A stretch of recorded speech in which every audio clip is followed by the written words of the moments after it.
नमस्कार, राधे राधे।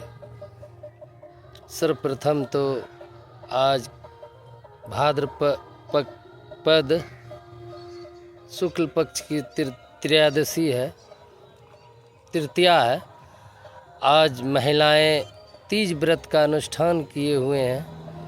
हम भगवान महादेव जी और माता पार्वती से चाहेंगे कि उन लोगों का अनुष्ठान सफल हो।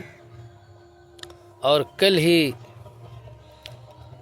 रिद्धि सिद्धि के स्वामी और गौरी सुत लाल गणेश जी का आगमन हो रहा है। कल ही उनके जन्म दिवस और उनकी देश भर में, देश विदेश में हर जगह पूजा होती है। गणेश चतुर्थी के नाम से जो होता है, खास करके दक्षिणी भारत में आप ले लीजिए, महाराष्ट्र सब में उनकी पूजा बहुत जोरों पर होती है। और भगवान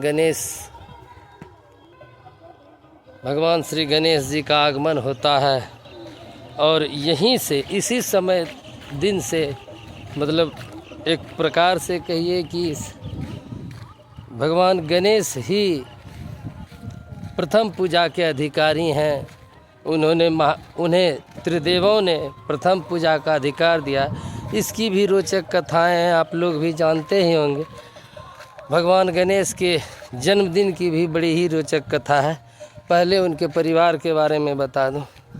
गणेश जी की 2 पत्नियां हैं, रिद्धि एवं सिद्धि, और उनके 2 पुत्र हैं, एक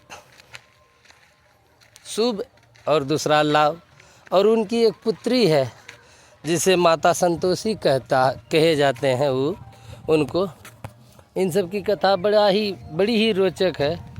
आगे इन 10 दिनों में मैं कोशिश करूंगा कि आपकी कथा उनकी सुनाऊं। कल उनका आगमन हो रहा है। महाराष्ट्र में उन्हें, दक्षिणी भारत में उन्हें बप्पा के नाम से जानते हैं। वहाँ कहते हैं गणपति बाप्पा मोरिया। यहाँ पर तो हम लोग किसी भी अनुष्ठान का शुभारंभ करते हैं तो पहले गणेश पूजा से ही की जाती है। तो इसकी छोटी कथा मैं सुना दूं आपको। भगवान श्री गणेश तो ऐसे अनादि हैं, अनंत हैं। श्रीमद् भगवत गीता में भी भगवान श्री कृष्ण भी उनका उच्चारण करते हैं कि मैं और भगवान गणेश, ये दोनों अनादि हैं, अनंत हैं। और शिव महापुराण में भी जब भगवान शिव और माता पार्वती का विवाह होता है, उस समय भी गणेश पूजा से ही प्रारंभ होता है। तो इसके कहने का तात्पर्य है कि गणेश जी जो है शिव और माता पार्वती जी के विवाह से पूर्व भी थे, परंतु दुनिया उन्हें माता पार्वती की ही संतान के रूप में जानती है। बोलो राधे राधे। तो सर्वप्रथम भगवान श्री गणेश जी का जन्म माता ने अपने उपटन से किया था। कथा उस समय की है जब भगवान शिव और माता पार्वती का विवाह हुआ था।